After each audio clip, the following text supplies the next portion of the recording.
Hey everybody, it's Steve with Sky194 and appreciate you taking the time to visit and check out my video. And I was just doing some testing, trying to see what the AI does here at Red Bull Ring, and plus messing with some different cars, just seeing how the GT3 cars work here and some GT2 cars also. So again, just, trying to dial in some more, get the performance up and things like that, and what cars. They seem to be pretty close. Most of the ones I've checked, they're within a tenth or two. I haven't checked every one of them, but most of them. So so far that's good. But basically, the AI has got some issues with it. Not major, but there are some nagging issues here at Red Bull Ring, and maybe hopefully Kunos will take a look at that. I might send them a message or something on their forum.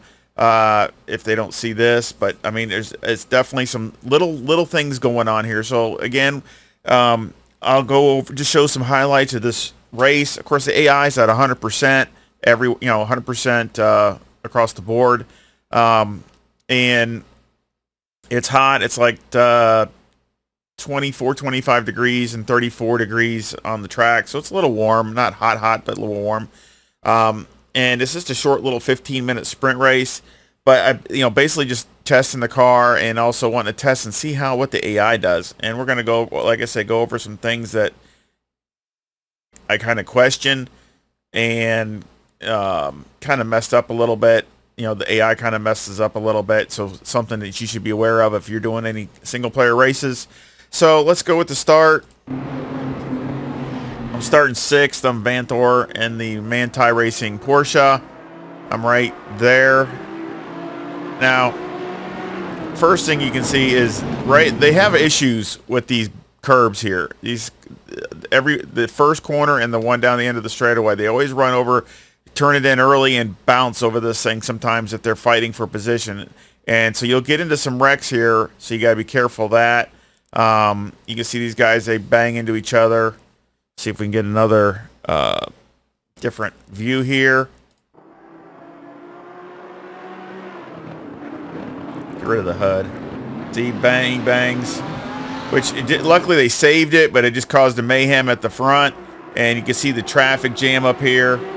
We're getting, you got 3 wide in places, and now and they like to go to the inside over here for some reason. Now here is where it really gets interesting. Now you can see where I'm at right here. I got the Porsche right on my tail. I think he bumped me even a little bit, which is no big deal.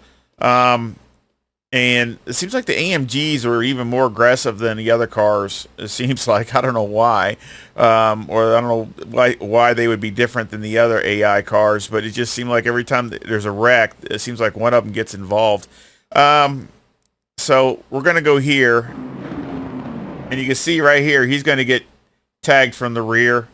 Cardarelli's going to get tagged from the rear, and the Iron Lynx Lamborghini. So let's back that up to try to get a better view.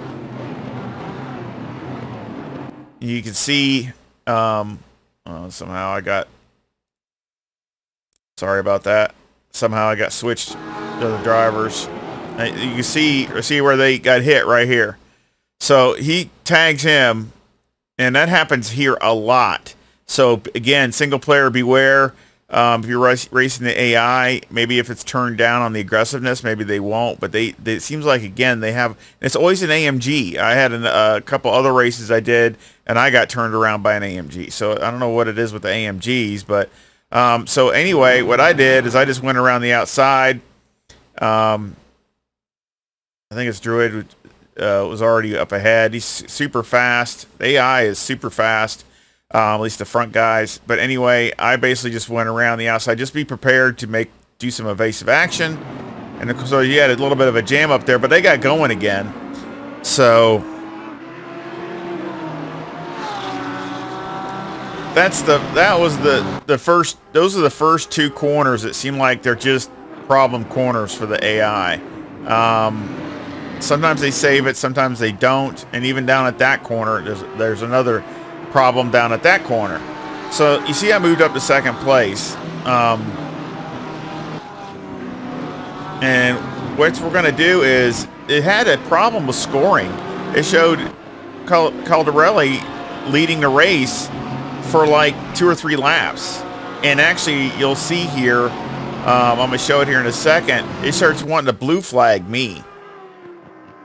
Even though I'm, you know, on the lead lap, obviously, but it's wanting to blue flag me and thinking that Caldarelli's in the lead. So some kind of glitch going on there. We'll switch to him and see what happens.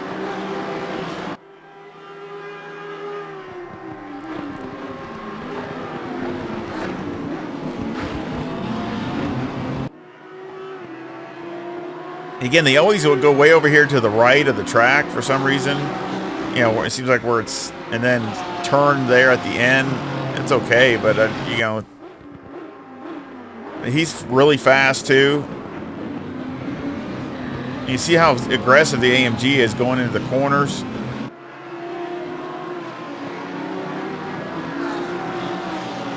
And we'll come down here to this corner here. You see him flashing me. He's flashing me because I'm getting a blue flag. And then look at, boom, he gets hit again by the AMG, turns him around. And then he just jumps back, he jumps right to the pits. Now, I understand that going to the pits because, you know, they just get, they don't want to cause another melee, so they just jump to the pits. That's all well and good, but it's still showing him as first place for a while now. I mean, I understand wait till, I figure, oh, well, wait till I come around and it'll change. Well, it didn't. It took like a couple laps. So it seemed like it does straighten itself out, but it takes a while for it to do that. So as you see, we're going by and we're already by the timing and it's still showing him at first place. So it's kind of messed up. Something with the scoring or something. I didn't really understand it. And then I will show the Valentino Rossi, which is Martin is in the car driving, and he had an issue again with an AMG, I think it was. So we're going to go to that lap, and basically I ran around here like that. He pulled Druid pulled away. Again, they're running about mid-28s. The AI at 100%. They're running right about 28 4s, 28 5s, stuff like that. So we'll go to him, and we'll jump, because again, I'm not going to show the whole race. It's just highlights, but just issues that the AI have. You see he's banged up already.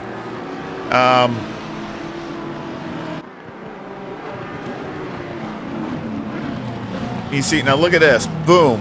I mean, again, that's again, like I was saying before, that they have that turn one. They just hit that. Look at little early turns in. Turns him around. And now he's out. There is a lot of bumping going on as far as that goes. And now we're going to jump back to me. And we're just going to go to the last 2 laps.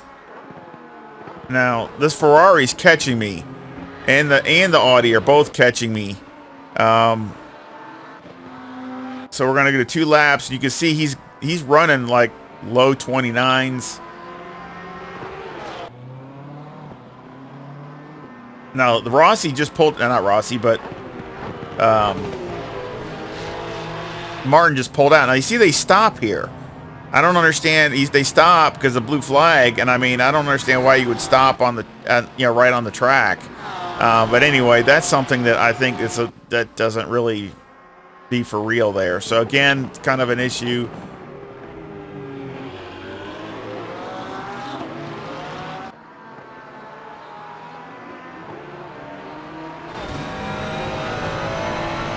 Jumping the Ferrari behind me.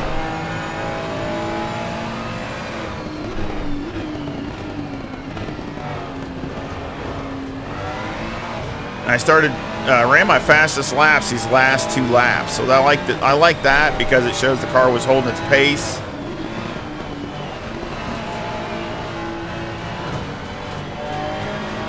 But again, they don't use all the track either. It seems like they really keep the car, bound up.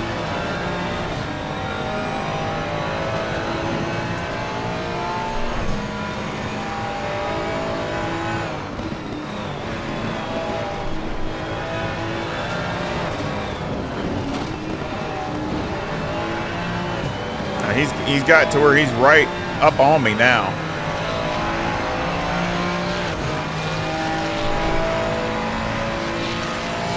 See, he doesn't use the whole track either.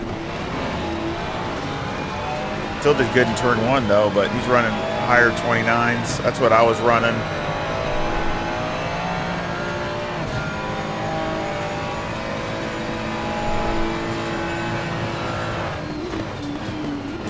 Yeah, I try to do late apex so I can cut across and get on the gas early and get to drive down here, because this is really fast. Down this straightaway is really fast. So, but you got to guard it inside. Be aware of that. If somebody's, you know, especially the AI, they're very aggressive right there. Little slick in that corner.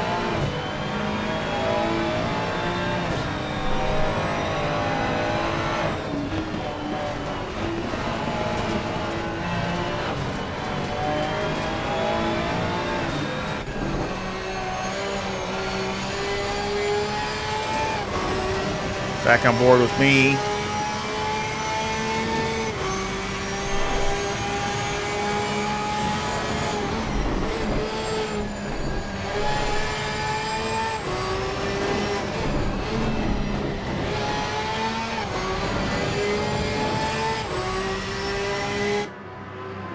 So I ended up holding them off. And that was my best lap of the race, a 1:29.67. So I'm really happy with that. You know, I mean, that's not bad. I've run faster. I've run, you know, practicing. I've run like mid-29s, but still, it's close. So again, really happy with that, and cool, you know, for these conditions. So let's go over the setup. I'll just go ahead and share the setup. And of course, this will be on my Discord, and a link also will be in the description of this video. 25.2 left front, 25.8 right front, 24.7 left rear, 25 right rear. The toe's negative 0.2 with the camber at negative 3.8 and the caster at 11.2. The toe on the rear is a positive 0.05 with the camber at negative 3.2. Electronics 3, 2, and 1. I did it at both, so it's good at 55 liters or down to 38 is where I started for a 15-minute race. Number 2 for the anti-roll bar, 52 on the brake bias. You can go all the way down to 50 with not a problem. Steering all the way down. Springs are 146,000 with a bump stop rate of 900 and a bump stop range of 6. And the springs on the rear are 187,000 with a bump stop rate of 500 and a bump stop range of 15. Anti-roll bars 4 and preloads 120. Shocks on the front are 9754 and on the rear they're 63910. Aero got all the way down in the front and 62 in the rear with a 12 wing and a 4 and a 4 in the brake ducts, and the front aero variation is a 5.5 to the positive. So again, you know, I enjoyed the racing. It was still good. I need to pick up the pace a little bit more. But still some good racing. But I mean, I think the AI just needs to be cleaned up a little bit here at Red Bull Ring. I know some other tracks are kind of like that too. But even like turn 1 at Monza, they're like, you know, they're really cautious going through there and usually aren't real bad. But here I think there's a few caution areas that they need to, you know, maybe dial them back a little bit just so they're not wrecking and being overly aggressive. So, and it sure seems like the AMGs are even more aggressive. I don't know why that would make any difference, but again, just kind of weird. It's always the AMGs. So again, I appreciate you watching the video, and I hope you give me a like and subscribe if you haven't subscribed. And again, I'll leave a link to the setup and my Discord, which I got other setups there. I appreciate it, and I hope you come back and visit again. Y'all take care. See ya.